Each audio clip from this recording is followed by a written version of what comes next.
This is the Cipher Brief's open source daily report, specifically focused on global events that are driving the national security narrative. We break down what's happening in the world the way intelligence agencies do. You can find links to all of the original source reporting in the Cipher Daily Brief. That's a free newsletter from the Cipher Brief, available at thecipherbrief.com. Hello, this is the Cipher Brief's Open Source Report podcast, our curated collection of breaking news stories that impact national security, a collection that you won't find anywhere else. I'm Brad Christian.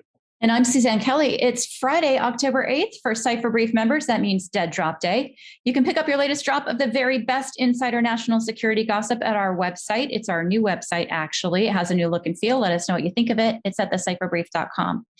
Now, topping today's open source report, the U.S. military says a nuclear-powered submarine, the USS Connecticut, collided with an object on Saturday while submerged in the South China Sea. Reuters reports that 15 sailors suffered minor injuries. The Navy's not provided details on what the object may have been.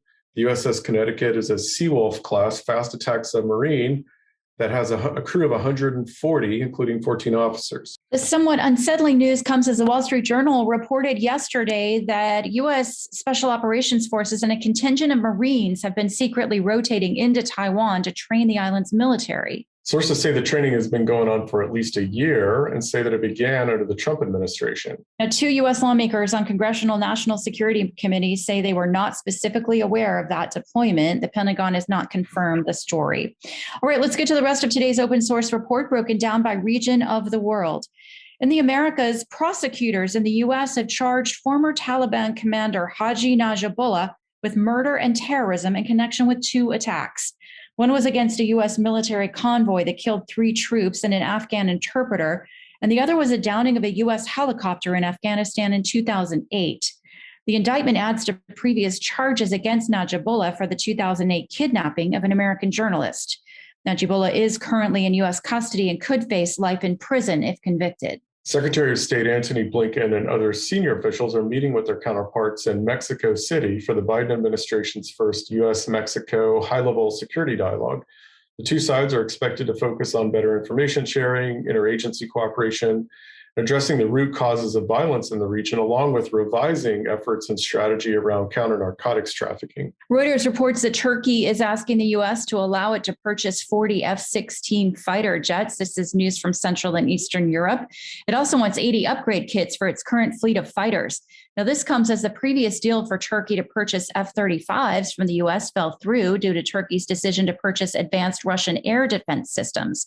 The current deal will need approval from the U.S. State Department and the U.S. Congress. In Asia, an explosion at a mosque in Kunduz province of Afghanistan has killed at least 100 people. Reports say that a suicide bomber detonated an explosion inside of a mosque that is primarily used by Shiite Muslims. Meanwhile, Russia has invited the Taliban to participate in talks held in Moscow on October 20th.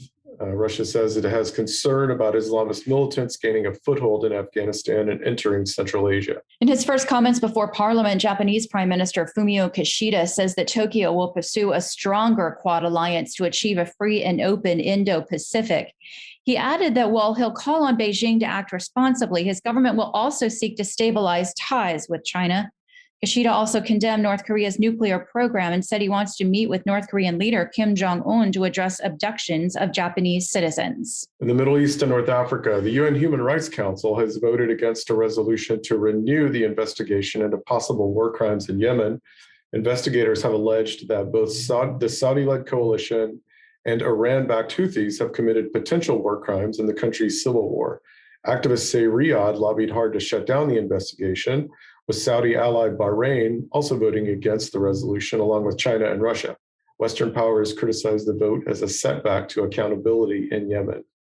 And in sub-Saharan Africa, Nigerian security forces rescued 187 people on Thursday in an operation in northwestern Nigeria. This comes amid a major effort by the Nigerian government to target armed groups who have been targeting schools, villages, and travelers for kidnapping in the country's northern regions. And that's the Cipher Brief's open source report for Friday, October 8th. Remember, you can find links to all the original source reporting in the Cipher Brief's free daily newsletter, and you can sign up for that at thecipherbrief.com. We also have more open source report stories for you there. We'll be back here with you on Monday with the next open source report from the Cipher Brief. Have a great weekend. We'll see you on Monday.